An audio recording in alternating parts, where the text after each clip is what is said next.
to Studio 5. At 30, 40, 50 years old, you think you've come to know yourself pretty well.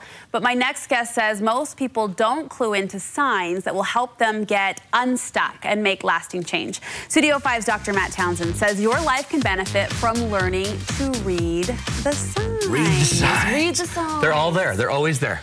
Tell me some of the things you're interested in. Oh, some of the things I'm interested in? Yeah, you didn't know I was doing this. Oh my gosh. What do you love? I love my family. Okay, I love whatever. my... Yeah. What? No, that's good, that's They're good. at the top of my list. They're top of the list. Friends. Friends. See, these are all people. Yes. Keep going. I love this job. I love what I do. What do you love here. about the job? I love the people I get to meet. So weird. So one of the things is we love things in life, but there's things that are deeper than the actual thing. Like you love your family, yeah. But there's certain things probably about your family that you really love, that really drive you, that motivate you, that connect you to it. I got a PhD, not because I'm smart, but because I love to learn. One of my favorite things in life is learning, which is why I love what I do. But what I love to do may not, I mean, I love doing TV with you, but let's say this all went away and it couldn't happen anymore. Yeah. Knowing that I love to learn will always keep me motivated, will always keep me driven. So instead of in our lives focusing on the obvious thing we love, right. What if we could dig down deeper and to find out why we love what we love? I'm curious to know how you took, you know, the goal of a PhD, but boiled that down to the reason for getting it being that you love to learn. Well, one way to do it is to just ask, why do I love PhD work? Why did I love that? And then I figure out what I loved about it was constantly reading and studying. What was it about constantly reading and studying? Was I loved to keep finding new things that I could implement. Why did I love finding new things that I could implement? Because it invigorated, it created power for me. If you just ask why enough, you're going to get down to your deepest things. So that question that we hate it when toddlers ask, why? We should be asking of ourselves more. It's a great inward question. It's not such a great outward question always, but asking it about yourself, why do I do that? Why? You get down to what I call a driver. Okay, so think about this. If you wanted to make sure that you got somewhere in your life, let's say in a car, and you wanted to get to California, what would matter more to California to make sure you got there? Knowing you had a car or knowing you had talked to the driver and the driver knew where they were going? Which would matter more to get there? The driver knew where they were going. Drivers always matter more than actually the vehicle you're in, if that makes sense. So what I always want to talk about is focus more on the drivers than what you're driving. For example, right now I love working with you because we get to go learn and study and do stuff together and then present it to everybody. So we could call being on the show my car. The vehicle. The vehicle. Yeah. But the driver inside of me that motivates me and keeps me passionate is my love of learning. And if I can take my love of learning, then that means I could actually take it to a church activity where I get to go teach, and that can make me feel love of learning. Or if I wanted to go start running, heaven forbid, every day, I could probably make running more exciting for me if I had a chance to watch 3 talks on my iPad and learn more while I was running. So what are some other drivers? Learning you've identified works for you. Creativity is another one of my top 7. Love of people is another one of my top 7. Being imaginative and inventive is another one of mine. So that's why I can never do the same thing twice.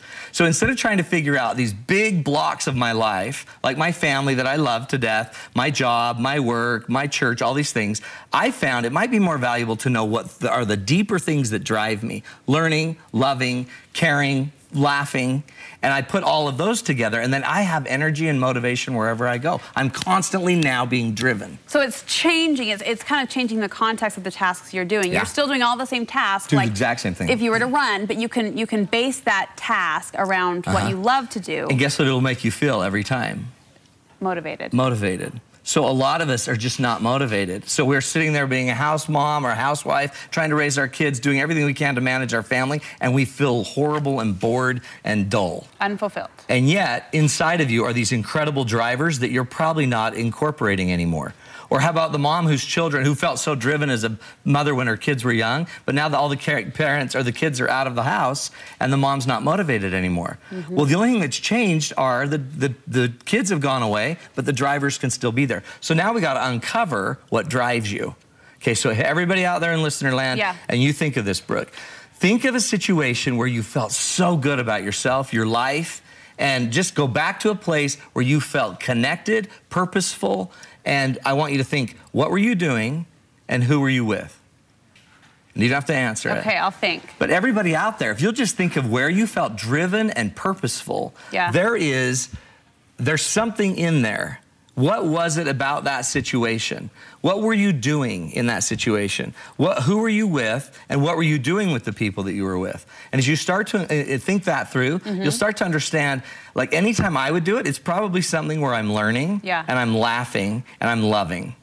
So when I can learn and laugh and love, I know I'm going to be fairly motivated to do it. If I can improvise it. Now, if somebody tells me how to do it and forces me to do it a certain way, I'm less motivated by it. So we're taking those drivers and we're identifying that situation, who we are with, what we are doing, and then we're doing what with that data? Then you're going to start asking, so what was it about that situation that's so unique to me? What is it about that I loved? Why was that so impactful to me? And then just answer the why question. And then from that answer, go to the next question, another why. So I was playing golf with my friends. Why was that so important to me?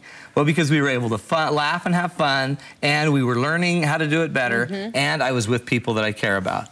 Great, and I can go into each one of those. Now that's a harder way to kind of learn what your kind of intrinsic motivators are. I found a website, and I had her on my website, on my radio show. It's called intrinsicme.com. Okay. It is the coolest site. It's about how to lose weight, going to your most intrinsic drivers.